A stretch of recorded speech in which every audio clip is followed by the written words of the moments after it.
In January 1958, Mao boldly announced China's second five-year plan, the Great Leap Forward.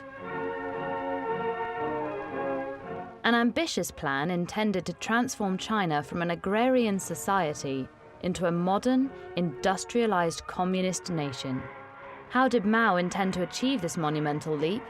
Through collectivization and industrialization. Mao promised the Chinese people a communist utopia, and they believed him. He had defeated the nationalists, the imperialists, the Japanese in World War II, and liberated China.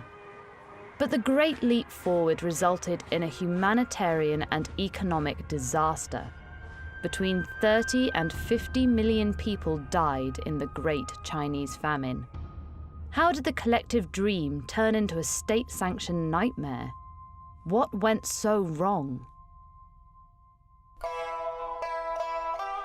In the years leading up to the Great Leap Forward, Mao had grown impatient with the slow pace of change. He wanted to speed up the transition by industrializing and collectivizing at the same time. Moderates within the Chinese Communist Party, including Zhou Enlai and Liu Shaoqi, disagreed. They wanted a gradual transition to avoid widespread social upheaval. Industrialize first, provide farm machinery to the peasantry, and then embark on collectivization. But Mao was determined. Factory workers needed to be well fed to increase output. Peasants and farmers needed modern tools to increase yields. And because he effectively controlled the Communist Party at the time, Mao's radical vision won out.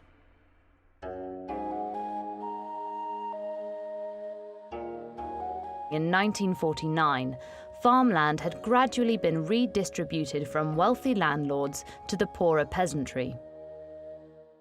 Collectivization took this one step further. All private property was abolished, and every aspect of people's lives came under state control.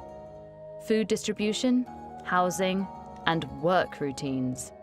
The idea was that by working together, output would be dramatically increased. 4,100 people live on this commune, 970 families, 1,600 workers.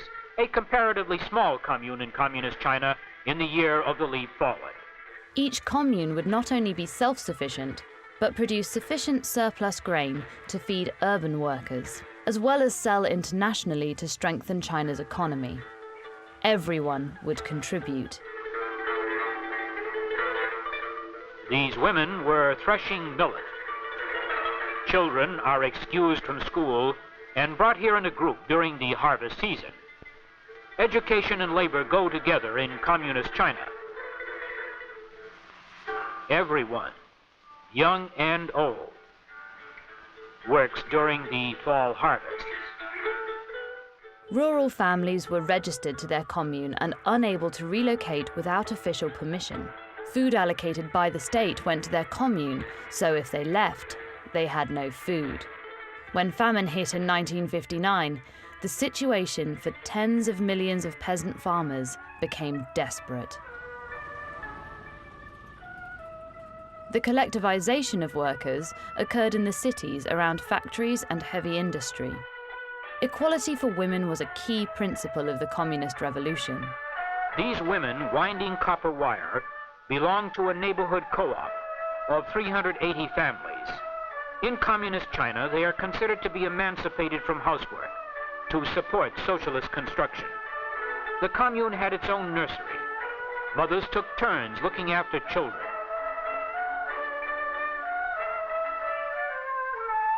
Women get 45 minutes a day away from work to nurse their babies. Food allocated by the state was eaten together in communal dining halls. Officially, everything was going to plan on these idyllic communes. En route to the Suquan. On this people's commune, there are over 60,000 who cultivate about 30,000 acres of cotton, rice, and wheat. They claim production almost doubled in this two-crop region after the organization of the commune. Commune farms challenge each other, and everyone is organized for production. But the reality was frighteningly different. Commune leaders set incredibly high production quotas, falsified production figures to please party superiors who, in response to these numbers, took an increasingly larger percentage of the yields that were in decline. Certain practices were based on poor policies, like the forced removal of fruit and vegetable crops to grow grain, even where the soil wasn't suitable. Mao's propaganda line was that these foods were bourgeois and not worthy of production. But what really drove the government's insistence on growing grain was that it was a more practical commodity to trade internationally. Within 2 years, communes across China suffered from severe food shortages. Commune leaders worked the starving peasants mercilessly. They were often treated like slaves, abused, humiliated, and beaten. Even though Communist Party officials, engineers, and experts could see the madness of Mao's vision and the tragedy unfolding, few dared speak out. After the violent anti-rightist campaign in response to the 100 Flowers free speech movement, they knew the cost of questioning Mao.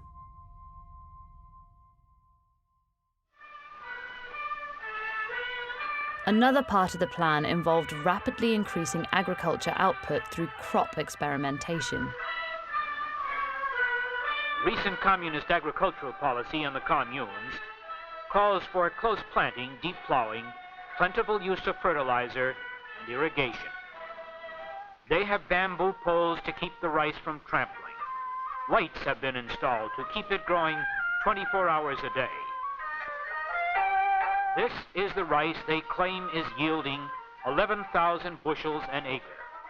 In the West, most of these techniques had proven to be ineffective, if not detrimental to yield. The peasants, having tilled the soil for generations, privately dismissed the practices as useless and ridiculous. However, they also knew that anyone who publicly criticized them would be denounced as a counter-revolutionary or capitalist, and rehabilitated through publicly humiliating struggle sessions. Most communes never received modern farm machinery, not that it really mattered. The farms here did not look as though they were ready for mechanization. It was difficult to believe that the small plots would lend themselves to the use of machinery. Here, hand labor would probably always remain at a premium.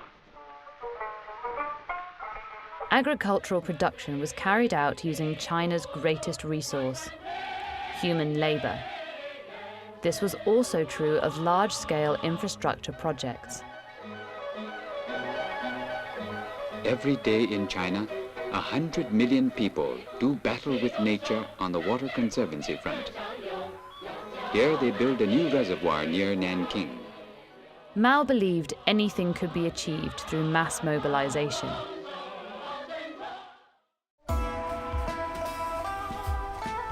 The rapid industrialization of China was epitomized by the astounding steel production targets set by Mao. He wanted to double the steel production from 5.35 million tons in 1957 to 10.7 in 1958, the first year of the Great Leap Forward. Steel making went on inside the plant while construction continued outside. Their goal was 3.5 million tons of steel a year by 1961. To catch up with Britain, heavy machinery at the plant was furnished by the Soviet Union. To this production is added the output of many small furnaces like this one. This plant made 30,000 tons of steel a year. And everywhere in China, near industrial plants and on communes, small furnaces have added their output to the big mills. Mao instructed the people to smelt all their scrap iron, from cooking pots and woks to farm tools. Steel fever swept the country. The steel production drive, combined with national infrastructure projects, saw millions of peasants removed from farms and relocated to new places of work. Those who stayed on farms were encouraged to make steel rather than work their farms, which meant many crops were left to rot in the fields with no one to look after them. As backyard furnaces sprang up across China, the landscape was transformed. Towns and villages glowed like entrances to a fiery hell as smoke billowed out. The furnaces, which required a constant supply of wood, resulted in forests being stripped bare. The widespread environmental degradation was catastrophic, and all for nothing. The steel produced was of such poor quality it was useless, and later secretly dumped. Despite this, Mao wanted the policy to continue. The people banding together for a common cause made great propaganda. But in a sign of his now weakening position within the government, the policy was abandoned.